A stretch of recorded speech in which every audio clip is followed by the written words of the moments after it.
Have you guys ever wondered about these underground cities that people talk about all around the world, from Turkey to China, Australia, in Kansas City, Missouri, in downtown Dallas, in Seattle, in Colorado, under an airport? You got that right. Underground cities and or caves and or walking stations. There's so many things that are under one's feet that I think a lot of people don't realize. And that's what we're talking about today here on Blurred Lines, Crime, Conspiracy, and the Truth Behind the Gossip. We're going to get a little bit conspiracy theorist up in here, and we're going to start talking about why we have these underground cities, what they're used for, if anybody is in these underground cities and or places, and maybe get a little bit into some of the conspiracies that surround them. So buckle up while we get into this conspiracy theory on Blurred Lines.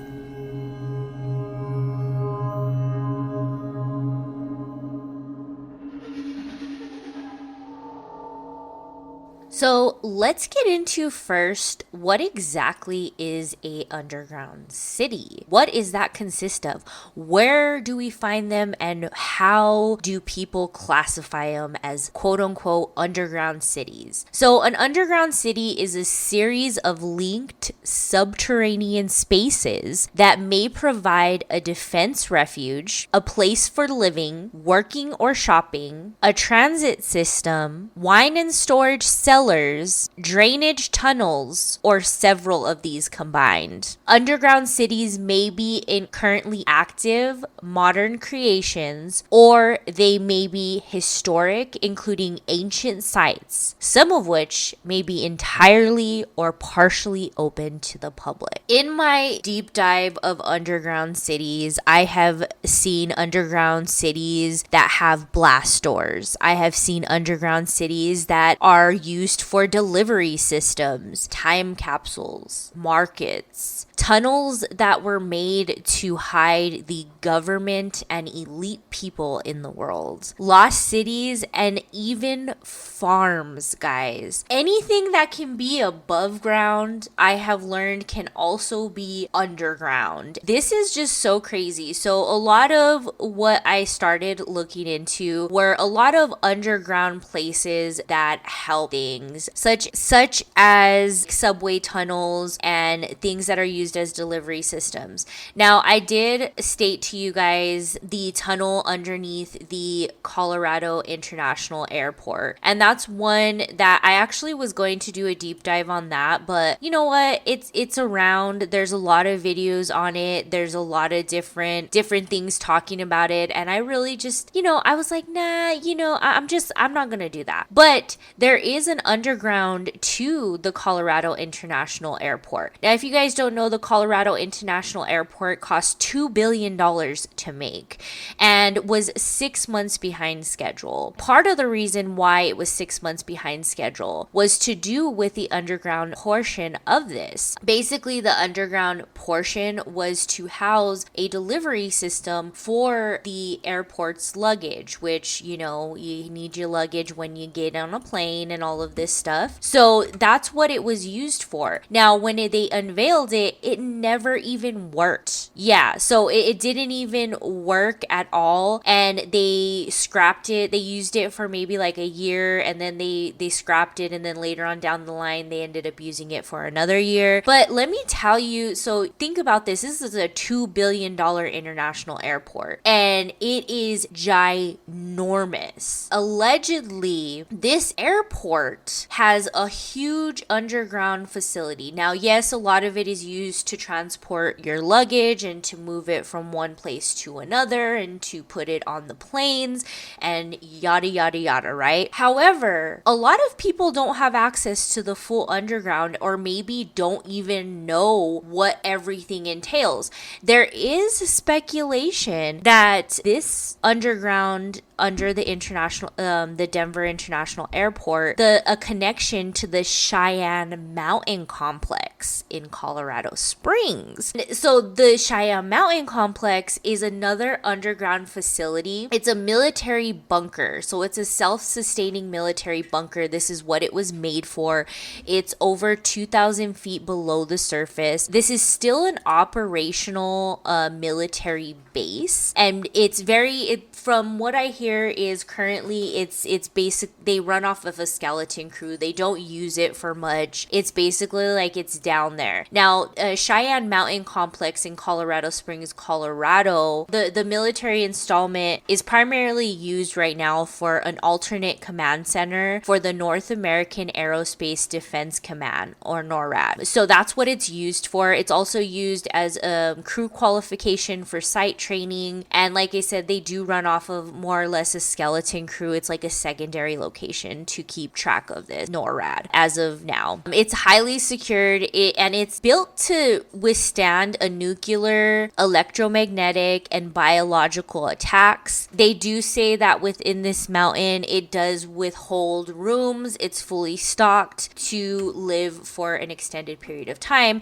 And like I said, they do claim, now this is where a little bit of the conspiracy theory comes in with this one. They do claim that this mountain complex connects underground, which hints underground city, to the Denver International Airport. And if that were true, they have already started pretty much building a secured living facility underneath the ground in Colorado. So I felt that to be super interesting because it connects a couple of them together. Now, when we get into other different things like underground Atlanta or Chicago Pedway, those are underground tunnels made to their residents don't have to be out in like the cold and stuff like that, or the heat, depending on what it is. Now, a lot of these kind of places, they have shops, they have restaurants, and they're not super far underground. These are just basically just under, the ground. They're not like 2,000 feet below the ground or anything like that. These are places that are just used for people to like walk through and things like that. Now, it's not to say that those do not hold conspiracy theories either, because a lot of people believe that those were made to sustain life underground. And that's what a lot of these theories come into, is that all of these underground facilities, places, things like that, eventually they wanted them all to connect. And there's way more than you guys think. I want to research, and I didn't get time to get into it, but I want to research what places are in my area that are underground, because I do know we have like a nuclear bomb shelter somewhere. I'm in New Mexico, so I know we probably have shit in our mountains and all of that stuff. So it's very interesting to me, and I'll let you guys know if I look into that. Anyways, one of them that I found very interesting that is used, just for like storage and business and stuff like that, was Subtropolis. So Subtropolis is in Kansas City. It sounds very sci-fi. Now, Subtropolis is mainly used as like a business underground, and get this, their address is literally Underground Drive. Yeah, that's what their address is. 8300 Northeast Underground Drive. Now, Subtropolis is, when you go into it, and I'll post some resources down below for you guys for this, but it's a cave. It's essentially looks like a cave system, and basically Subtropolis is essentially used for it's like a business complex. So it's used for our business offices. Of course, there are like food places there and stuff for workers, but warehouse workers, they have warehouses in there, things like that. It was developed by the late Kansas City Chiefs owner Lamar Hunt via Hunt Midwest Real Estate Development Inc. with the trademarked phrase "world's largest underground business complex." So, like I said, that's what it is, a business complex. It's 160 feet beneath the surface, and it's dug into the Bethany Falls limestone mine. It has a grid of 16-foot high, 40-foot wide tunnels separated by 25-foot square limestone pillars created by the room and pillar method of hard rock mining. So that's why I said it looks like a cave system. It's really cool. The complex contains almost 10.5 miles of illuminated paved roads and several miles of railroad tracks. The mine naturally maintains year-round temperatures between 65 and 70 degrees. The United States Postal Service and the U.S. Environmental Protection Agency lease spaces with Subtropolis, the U.S. Postal Service for its collectible stamp operations, and the Environmental Protection Agency for its Region 7 Training and Logistics Center. The National Archives and Records Administration leases space for Federal Records Center. So this is, since it's very temperature controlled and doesn't get really hot or super cold, a lot of places use this as storage. You know, they have the space for it. So this, I don't know, I just found it really interesting because it's like such like a sci-fi saying, like subtropolis, you know what I mean? It's crazy. So like I said, a lot of these are used as, like we just heard, business complexes, military facilities, utility tunnels, and things like that. But we also hear about underground spaces where people aren't supposed to be. So I have really dug in and watched a lot of YouTube about Las Vegas and their underground tunnels. Now, if you guys don't know, in Las Vegas, it's illegal to basically be homeless. So you can't be on the side of the street. Sometimes they get taken to jail or they receive a hefty fine. A lot of the homeless population has seeked refuge underneath the strip in Las Vegas, Nevada. There is a series of tunnels, because if you guys don't know, in Las Vegas, it does rain quite often. And when it rains, it's kind of like a bowl that it sits in. And so they have to have these certain tunnels to run the rainwater out of so nothing floods with the hotels and the casinos and things like that. People live in those tunnels. Like there's YouTube videos, I'll link a few in the show notes below. There's people that live there. They sustain life, they cook, they eat, they sleep, they have beds, they have all of this stuff down there. But to think that the moment it rains and they will get flooded out. I have heard stories that people have passed away. They've found bodies that have been out because there is an underground portion, but it kind of floods out into like an arroyo. And there's been a lot of instances of that happening, which is really sad, to be honest, because these people really literally have nowhere to go. The biggest thing about this too is it's really weird that they have this. I don't know, I just feel like it's really weird that they still have this and they haven't created something that would help them more in the long run. I don't know, maybe I just don't know the engineering of it and everything. The tunnels are directly underneath the hotels, and allegedly the hotels have access to the tunnels as well. There is speculation that the tunnels are kind of like a cover for something that's deeper than where those tunnels are, and that's all alleged, of course. Now, I want to get into this kind of a little bit. It's not to do with underground tunnels, but it is to do with Vegas, because more recently I came across somebody's video over on TikTok. I'll try to see if I could find it so I can link it down below. But basically, this girl was like talking about seeing like aliens in Vegas. Now, before you roll your eyes and say, "Oh God, Ashley, what are you talking about?" Let me tell you this, okay? So she said that she's a very spiritual person. If you look at her page, that's how she is. You know, very spiritual, a lot like me. And they were in Vegas, and she said that she kept seeing like it was like an alien version, quote unquote, of a person, you know, but they were like a person and they were there and they were, you know, whatever. But it also looked like a simulation, like it was just like they were just there. They weren't really people. I've had my experience with this a little recently, and I haven't talked about it, and I don't know if I'm going to, but this really struck me because every time I've gone to Vegas, so let me tell you this. So one, I vividly remember going to Vegas when I was 6 years old. My parents got married in Vegas. We went with one of my aunts on my dad's side, and she was the one that was was babysitting me because I think she was not old enough at the time to like go out and drink and party and all this stuff. So we would stay together. That trip was very eerie to me. And it was very like, I remember portions, but there's a lot of stuff I don't remember, which is really weird because like I remember getting there and leaving. So, but I don't, you know how they tell you like you don't remember things. So that was my first, and I've always brushed it off my whole life, right? Because I remember a lot of things from when I was a child, aside from like the trauma and things like that I've endured. But I remember a lot of things, and it's just weird. Now let me tell you the first time I went with my oldest son and my husband. So we went out to the Monster Jam out there. Basically, I was sick the whole time. Like I did not feel good, and I was thinking, oh, maybe the elevation, or you know how people think like in those logical terms or whatever. And honestly, I don't think that was it.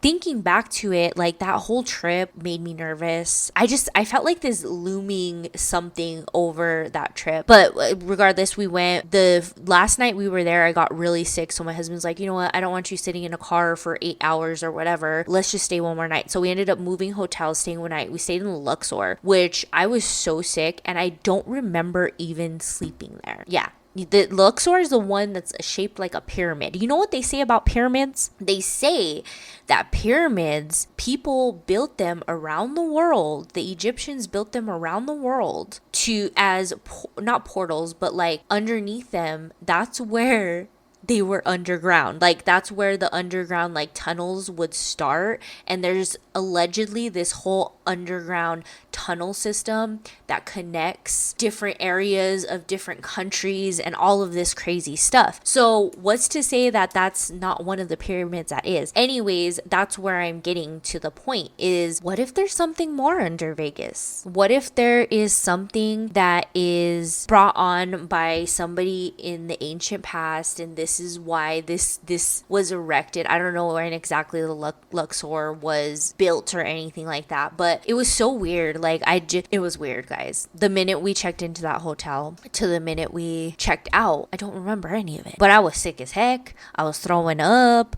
I was dizzy. It was crazy. The next day, I just really just wanted to leave. So we ended up coming back home.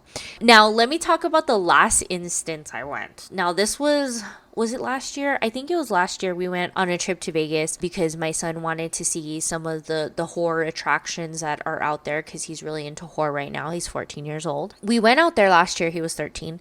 And we drove out there. It was really cool. I felt really ominous when we stopped at I felt very ominous when we had stopped at the Hoover Dam. It was very ominous to me. I don't know. It like made me nervous, and I don't know why. I'm already a nervous person as it is, but it's like a different kind of nervous when I explain this. When we went there, we stayed at the Lynx Hotel, and so come to find out, yes, apparently I remember this trip completely, but come to find out the Lynx Hotel is also where it's very close to where one of the tunnels, because I was watching like a documentary and they were saying that one of the tunnels you can actually access through one of the back alleyways or something of the Lynx Hotel. And so that was very interesting to me. While we were there, it was raining like a lot. Like it rained the whole time we were there, which was really ominous as well. For some reason, I didn't want to go past Caesar's Palace. I don't know why. Like again, I'm a very nervous person. I have anxiety and stuff like that. I get that, but for some reason, I didn't want to go past there, and I didn't want to go out the room very much. Like I was really like hesitant in doing it. So needless to say, I don't think I'm gonna be going back to Vegas anytime soon, and if I do, it's not going to be on the main strip in Vegas. I really connected with downtown Vegas a little bit more, which people say is even more ominous, but yeah. So that's why I'm saying there's a lot of conspiracy theories that go along with certain things, but at the same time, it could be be true. I think this is why people see all of this, is there could be something more underground than those underground tunnels and things like that. I don't know. Now let's get into a little bit of a weirdness that is testing facilities for under Los Angeles. Now, I know a lot of people have heard about this before. Actually, there's even been people that have come out and said that it was true, that they actually worked in these underground tunnel systems in Los Angeles. They're basically stating that they were like a testing facility for commuting. So there was like, even in Vegas, they said that they tried this whole testing facility for commuting for like essential people like truckers and things like that. Some of them didn't work, and I think that some of them did work and they're kind of hiding them. Now, Los Angeles does have underground rail yards as well as different catacombs. It was used for bootleggers and things like that back in the, you know, in the early 1900s and all of that. So that's very interesting. But have you guys ever heard that conspiracy theory that like, yeah, it's used for not only essential but like the elite of Los Angeles, and that's why you don't see as many celebrities on the road as you should? Now, I know a lot of people will debunk that and be like, oh, well, you know, they have drivers and all of this stuff, so that's why you never see them. And this can also be connected with like the quote unquote lizard people. A lot of people believe that a lot of the celebrities or the elite and things like that are lizard people, and this is how they kind of keep their cover in being a lizard or whatever, and that's where they like hide, quote unquote. But I don't know if you guys had also seen like I don't know if it was like a couple years ago, I think there was this dude that came out and said that he used to work at like a Starbucks, and he named like all of these celebrities and like high paid officials that were able to like drive down there. And it has come out that there was a testing facility for that, but they said it's no longer in use. Nobody uses it. But how true is that? You know what I mean? There's a lot of different reasons why these tunnels are there, like I stated. So not only were they like a train system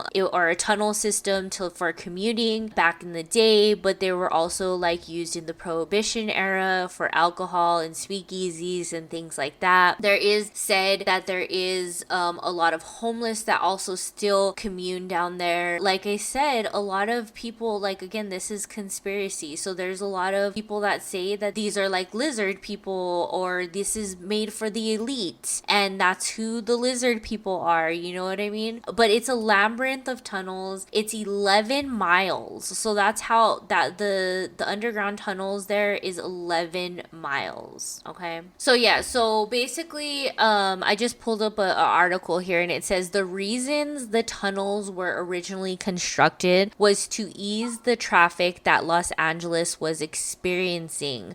Unfortunately, at the rate that Los Angeles was growing, even the tunnels did not help with the gridlock. Streetcars were added to the public transportation offered in Los Angeles to encourage people not to drive their cars. Not wanting the tunnels to go to waste, a subway was constructed in the tunnels, once meant for cars to drive through. So it was initially built for that. The subway was opened for use in 1925, but then the underground transportation did not help the traffic in the city. Officials decided that above ground transportation was the better option. With the tunnels being abandoned for the transportation use, it was unclear what purpose they would serve, but when Prohibition rolled around, the abandoned tunnels served for a perfect backdrop for pretty much speakeasy bars, and not only speakeasy bars, but also for the trafficking of, you know, alcohol and things like that, because it was illegal at that time. So with specific areas of the tunnel not being used, such as Pacific Electric's tunnels, these larger tunnels were used to link smaller tunnels that would lead to basements of hotels and bars in downtown areas. With this network, there were more speakeasies during Prohibition than there were bars before the Volstead Act was enacted. Also, in the years after Prohibition, there were other uses for the tunnels that included moving high-profile criminals from the jail to the courthouse, so we know that that's a connected system, moving money under the city, and filming locations.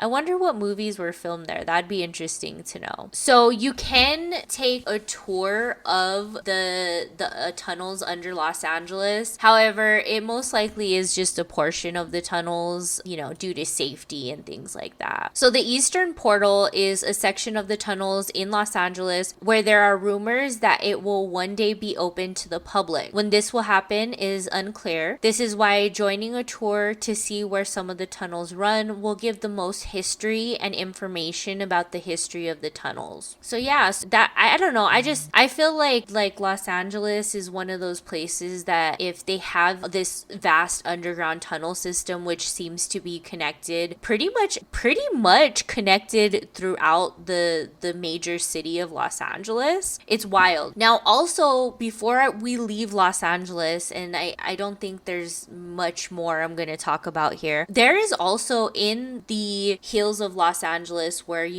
all of the elite are at, there is a mansion, a luxury mansion that sits in the hills underground. It's a 4-story underground mansion, and it's crazy because when you see the mansion, it has like a pool, it has all of these different things in it, and it's crazy because it's all underground. Yeah, so it's like a huge, I don't know, that mansion is wild. You guys should definitely check it out. I'll leave some links down below. So whether you're in Chicago, Atlanta, Colorado, Los Angeles, Kansas City, Dallas, Texas, or one of the many, many places in the world that has not only underground cities, underground shelters, underground bunkers, underground workers, this has boggled my mind. And going down this deep dive has really opened my eyes to the fact that there is people that work, and some that even live, and some that commute underground a majority of their time.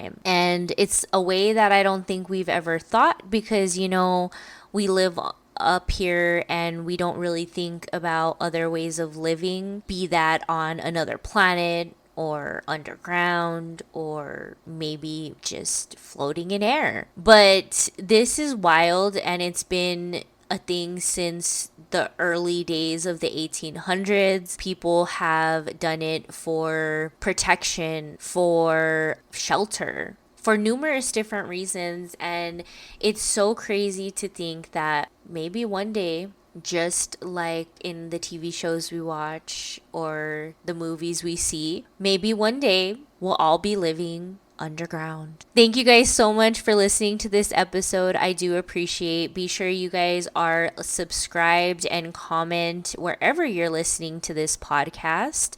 Blurred Lines, Crime, Conspiracy, and the Truth Behind the Gossip. If you guys are listening to me on YouTube, please don't forget to subscribe, turn on those notifications, and leave me a comment down below. I would love you guys to leave me a comment letting me know what the craziest underground place you have ever heard of, if I didn't mention it. Okay, I would love to hear from you guys. And be sure you guys are following me and the podcast over on TikTok, Blurred Lines Podcast. And I do have an announcement coming. We are expanding as far as social media goes. I will let you guys know next Thursday when we do our updates podcast. Remember, updates podcast is every other Thursday, and we do deep dives here every single Friday. So I hope you guys have a wonderful weekend. Stay positive, stay awesome, and we'll talk about it next time. Bye, guys.